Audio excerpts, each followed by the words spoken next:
Bienvenue sur Africa 24 dans cette nouvelle édition du 12-15. Voici les titres de l'actualité. Au Burkina Faso, le président français Emmanuel Macron s'est adressé à la jeunesse burkinabé. Il a notamment condamné la vente aux enchères des migrants en Libye, un acte qu'il qualifie de crime contre l'humanité. Au Cameroun, la taxe sur l'exportation du bois va connaître une hausse de 12,5% en 2018 par rapport à 2016. Une mesure qui vise à encourager la transformation du bois au niveau local. Et en Côte d'Ivoire, le salon de l'agriculture et des ressources animales s'est clôturé dimanche 26 novembre à Abidjan. Durant 10 jours, cette rencontre a permis de valoriser le potentiel agricole du continent et de mettre en lumière certaines difficultés des producteurs. Mais tout d'abord, au Burkina Faso, le président Roch Marc Christian Kaboré a reçu ce mardi 28 novembre son homologue français Emmanuel Macron. Très attendu au Burkina Faso, le président Macron a prononcé un discours devant 800 étudiants de l'université de Ouagadougou. Une allocution portée notamment sur les traitements inhumains que subissent les migrants en Libye. On l'écoute. Je proposerai demain à Abidjan, lors du sommet rassemblant l'Europe et l'Afrique, aux côtés du président Ouattara et du président Condé, une initiative euro-africaine pour mettre un terme à cette stratégie, portée par tous ceux qui veulent notre destruction, la stratégie des terroristes, des trafiquants d'armes et d'êtres humains qui conduisent à la tragédie que nous voyons sous nos yeux. Une initiative qui doit commencer par frapper les organisations criminelles, les réseaux de passeurs qui agissent impunément depuis les centres urbains de la Corne de l'Afrique et de l'Afrique de l'Ouest jusqu'aux côtes européennes. Je salue, à ce titre, les actions courageuses qui ont déjà été prises par les autorités nigériennes. Je proposerai également que l'Afrique et l'Europe viennent en aide aux populations prises au piège en Libye, en apportant un soutien massif à l'évacuation des personnes en danger. Au Cameroun, la taxe à l'exportation du bois augmentera de 12,5% en 2018. Une mesure qui tend principalement à favoriser la transformation du bois au niveau local, mais aussi à stimuler la création d'emplois. Plus d'explications avec Idelette Mirabel Bissou.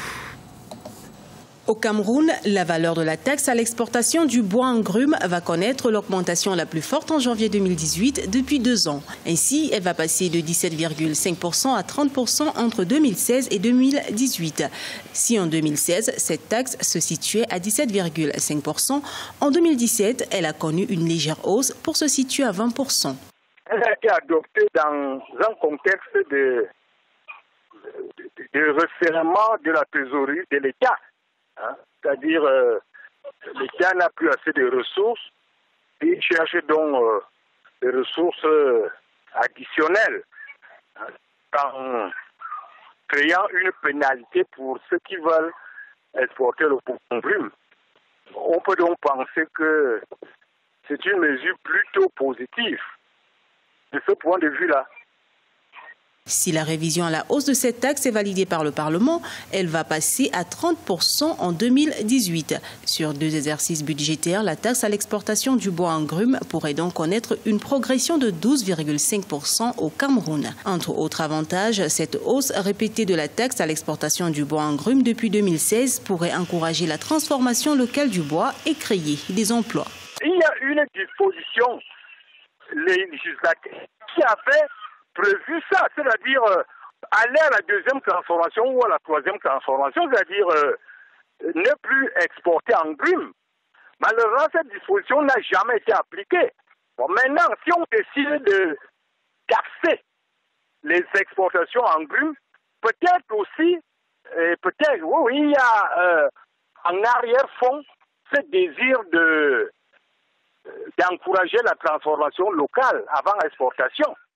Le boissier ou en grume se présente au Cameroun comme le premier produit d'exportation hors hydrocarbures avec plus de 50% des volumes des exportations globales. Si la révision à la hausse de cette taxe à l'exportation du bois en grume est validée par les parlementaires camerounais, ces revenus vont contribuer à la chaîne de croissance des recettes fiscales et douanières. Clôture dimanche 26 novembre du Salon de l'agriculture et des ressources animales à Abidjan en Côte d'Ivoire. Durant 10 jours, cette rencontre a rassemblé les différents acteurs du secteur de l'agriculture. Une occasion de mettre la lumière sur les difficultés que rencontrent les femmes du secteur vivrier ivoirien pour développer leur activité. Olive Adjakotan, notre correspondant en Côte d'Ivoire. 80% de femmes évoluent dans le secteur du vivrier en Côte d'Ivoire, selon le ministère de l'Agriculture. Et lors du Salon international de l'agriculture et des ressources animales tenu du 17 au 26 novembre 2017 à Abidjan, 50 stands ont été dédiés au monde agricole pour l'édition de 2017 contre un seul en 2015. Une occasion pour certaines agricultrices de nouer des partenariats afin de mieux valoriser ce secteur agricole. Avant même, je pensais que le travail que nous faisons, ça n'intéressait pas beaucoup d'hommes. Mais c'est au Sahara que j'ai vu que vraiment notre travail, c'est bien. Tout le monde apprécie. L'agriculture ivoirienne emploie actuellement 56% de la population, dont majoritairement des femmes. On les retrouve plus dans le vivrier. Leur objectif, participer activement à l'atteinte de l'autosuffisance alimentaire dans le pays à l'horizon 2020. Mais leurs difficultés sont de plusieurs ordres, dont financiers. En tant qu'agricultrice, productrice et puis distributrice, nous pouvons rencontrer des partenaires d'office pour que tous nos projets que nous avons sur la main, que nous puissions trouver des financiers pour financer. La transformation structurelle de l'économie agricole face au changement climatique a été le thème de l'édition 2017 du Sahara. En Côte d'Ivoire, cette transformation locale des produits du pays est estimée à 30% actuellement selon les autorités et doit atteindre au moins 50% en 2020. Au Niger, la Fashion Week de Niamey a lieu samedi 25 novembre 2017. Lancée par la styliste nigérienne Donna Zara, de nombreux créateurs ont été mis à l'honneur lors de cette deuxième édition, avec toujours le même objectif, valoriser la mode africaine. Retour sur cet événement dans ce reportage de Sadou Alizé Mouktar, notre correspondant au Niger. Plateforme pour l'émergence de jeunes stylistes africains, Niamey Fashion Week est à sa deuxième édition. Elle est une occasion pour les jeunes créateurs africains de montrer au monde leur savoir-faire. Initiée par la styliste nigérienne Donna Zara, la Niamey Fashion Week vise le renforcement des capacités des acteurs de la mode, offrir plus de visibilité aux professionnels, mais aussi promouvoir la mode africaine. On a des jeunes talents qui valent la peine qu'on les soutienne.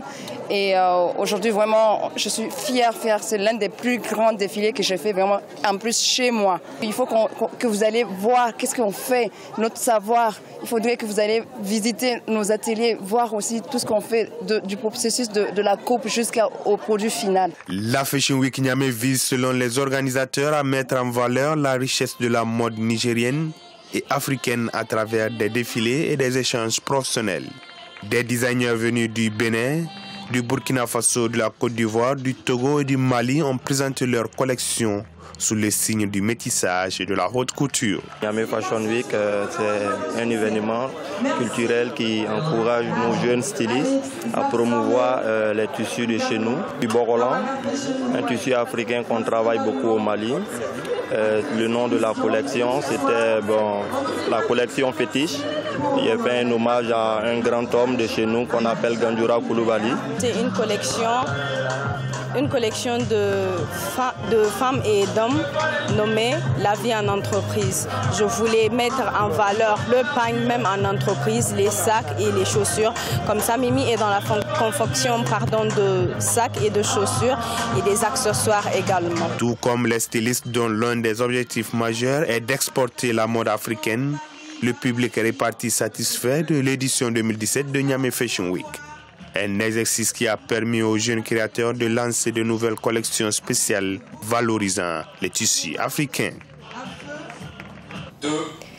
Ce journal a été réalisé par l'ensemble de la rédaction. Merci de l'avoir suivi et retrouvez dans un instant une nouvelle édition de l'information sur Africa 24.